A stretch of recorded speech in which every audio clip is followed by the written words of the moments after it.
This is Coach Lee, and in this video, I'm going to talk about strategic contact versus no contact. Click the subscribe button below so that you can be notified when I have more videos that are helpful to relationships, mindfulness, attraction, breakups, and marriage. So as you probably know from watching other videos of mine, I'm a proponent of the no contact rule when you've been broken up with or when you're separated from a spouse and you want that person back. The no contact rule is not only a mature response to where you actually respect the person's decision and bow out of their life gracefully, but it also is very strategic in terms of helping your ex or your separated spouse actually get to experience what it is that they think they want, because up until this point, it's only conceptual. They have to actually experience it to know if it's what they really want and in order to be able to miss you. And so sometimes I receive questions about how the no contact rule can be applied when people share children or work together or have pets together. And in that situation, it would not be smart to apply the full no contact rule. It would not be practical, and it wouldn't work in terms of your life, and it wouldn't be good for your children or your pets. And it wouldn't be a good work environment if you were simply trying to ignore and stay away from your spouse or your ex-boyfriend or girlfriend. It would make it really impossible. You might even have to quit because you would be working with them. And so the no contact rule can only work when you don't have regular interaction with this person that is necessary. And it wouldn't be smart to try to use the no contact rule when it's essential that you communicate with this person for other matters of life. Now, that being said, before I get into this, do not use this as justification to reach out to your ex or separated spouse if you don't have a reason to. Don't try to find loopholes in the no contact rule. That's not smart either. But if you have children with this person, if you work with this person, if you see them regularly at school or work, then a modified version of the no contact rule that I will call strategic contact is the smart way to go if you are wanting to get your ex back and to still get the benefit largely of the no contact rule. So here's how you would do that. If you two had children together, you should not go to zero contact with your spouse if it means that you don't get to interact with your children,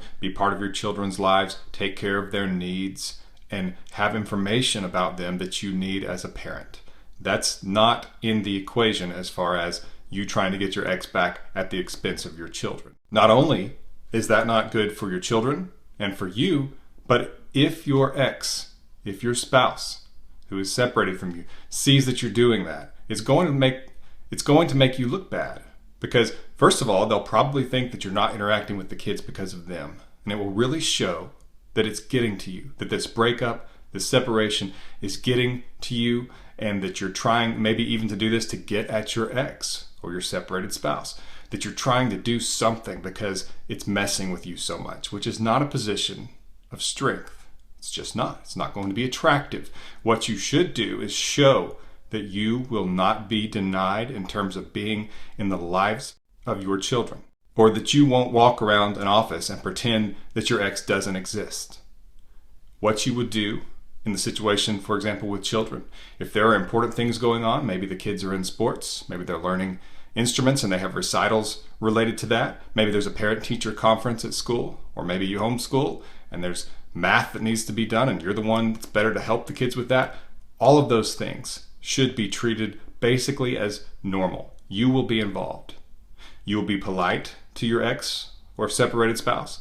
You'll be friendly, casual, but you're not going to talk about the relationship. That's very important. Do not bring up the relationship. Don't use this as an excuse to say, so how are you feeling? So what do you think about us? What do you think about the future? Do you think there's a chance we'll get back together? Those are toxic questions that will make you look weak and unattractive, and you will remove whatever you have gained with the no contact rule. It will take away the mystery, the curiosity. It will take away the side effects, the consequences of the breakup that we need for this person to feel. They won't have to wonder about you. They know you want them back. They know you're worried about it. And so there's no fear that you could move on, that you're strong enough to move on. They assume that you're not strong enough to move on because you're asking them if there's any chance you two could get back together, as though it is solely their decision and that you wouldn't even need to think about it, which you should have them assuming. You would have to think about it because they have done this. They have wronged you. And in some ways, they need to earn you back. You also wouldn't want to show this person that you don't care about your children enough, or that you're not a good enough parent to be in their life, to insist that you two have your relationship, continue to build your relationship, and that you put that as an important thing in your life, and you choose to have this in spite of what's going on between you and your ex or your separated spouse. So while strategic contact is the smart thing to do, it is also something that you should do even if it wasn't, because your relationship with your children should be something that you do not allow to come under the knife, so to speak. It's not something you're just going to dismiss because you're trying to get back with their parent. So keep the conversation, keep the communication to matters relating to the children and to discipline, to making sure their needs are met, to how they're doing in school, how they're doing with their activities, how they're doing with their emotional life, how they're handling the separation. And do not bring up the relationship. If your spouse brings up the relationship, or if your ex brings up the relationship, then you may talk about it to some degree, but hold back.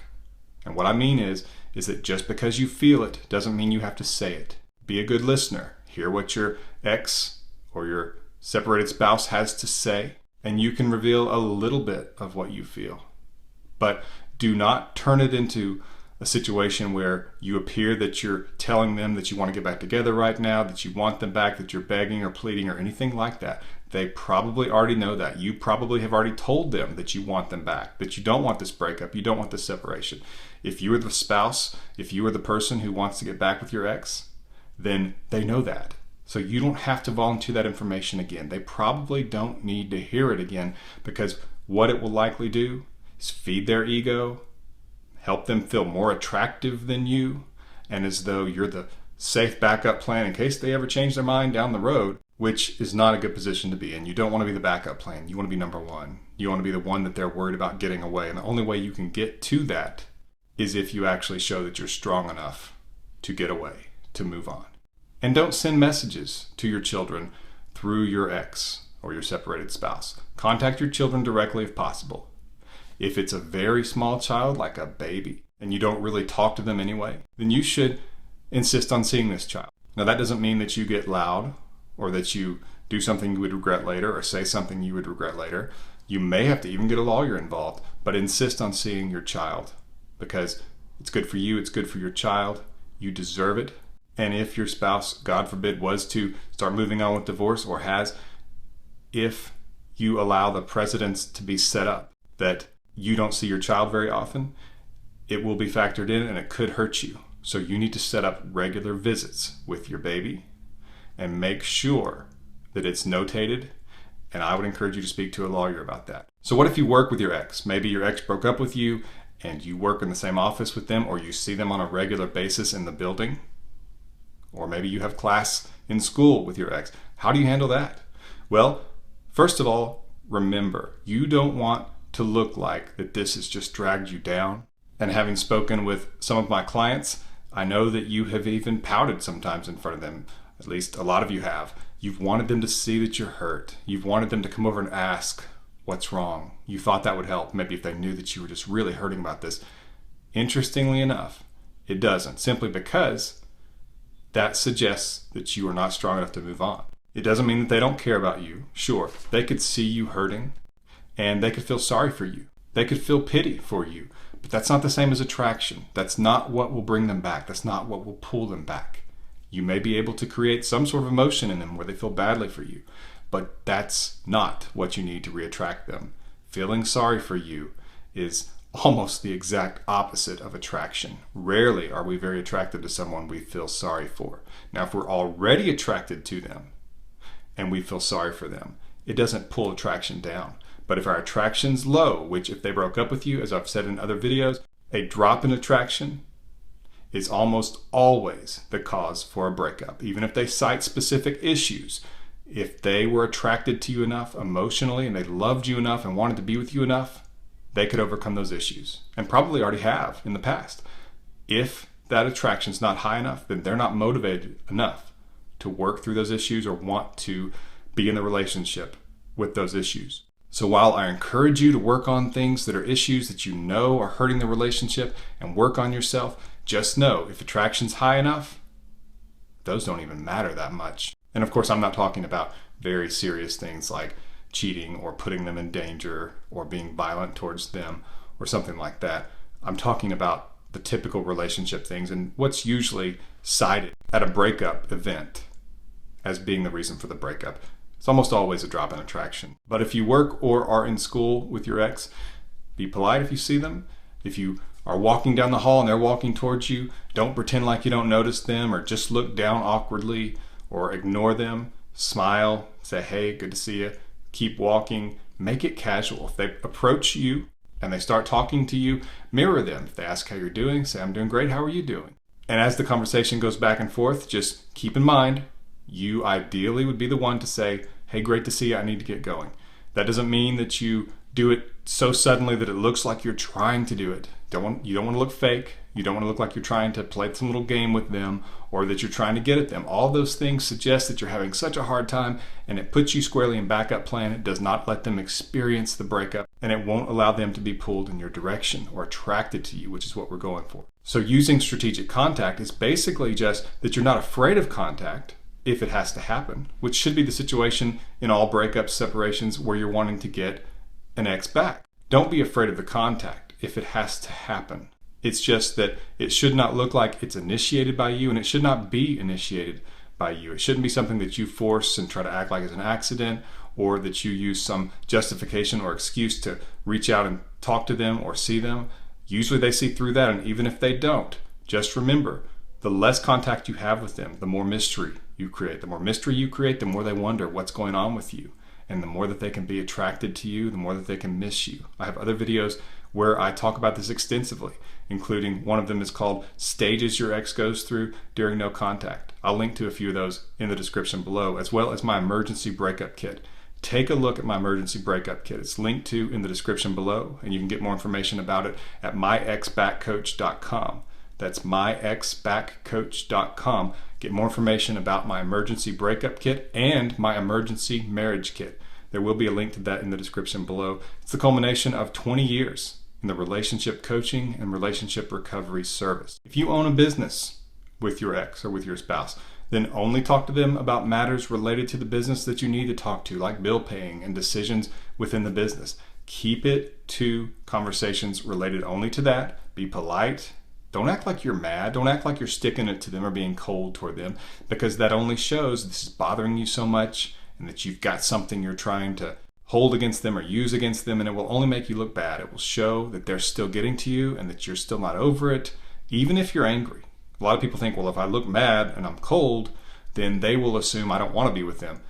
Yes, possibly. But if you want them back, then you don't want them to have an absolute answer either way. Mystery is more powerful than the answers. So even a lot of people will think that they want to try to convince their ex or their separated spouse that they don't want to be back with them. And they try to make it look that way and to get that message across, thinking somehow that will re-attract them. It will actually spook them if they are moving towards you and feeling attracted to you again, and they think that there's no way you'll take them back or that you'll reject them, then they're less likely to. Who wants rejection? Who wants to face that? So what you want is some of that mystery. You want to show them that you are such a strong person, that you can still be polite to them, that you can show strength, that you're not going to try to ignore them, and that you can actually handle being around them, that you're that strong of a person, that you can interact with them so that they know that it's comfortable. That way, if they want to reach out to you and contact you, you don't put hurdles there, so that when they do feel like they're missing you and they think maybe they do want to get back together, there's not a hurdle there. They can just contact you because they know that you're not going to make it awkward, that it's not going to be uncomfortable, that they actually like talking to you, and they remember that they like talking to you and how wonderful it is just being around you. Those are positives if you're trying to reattract your ex, and it's the strongest position to be in, that you can handle life even when things don't go your way, and that you're not going to be a grump, that you're not going to pout, because you're strong. Get more information about my emergency breakup kit. It's linked to in the description below. If you like this video, subscribe so that you can be notified when I have more videos that are like this. Please like this video, leave a comment below if you have a question, and visit myexbackcoach.com for more articles and videos on relationships. This has been Coach Lee, and as always, thank you for watching.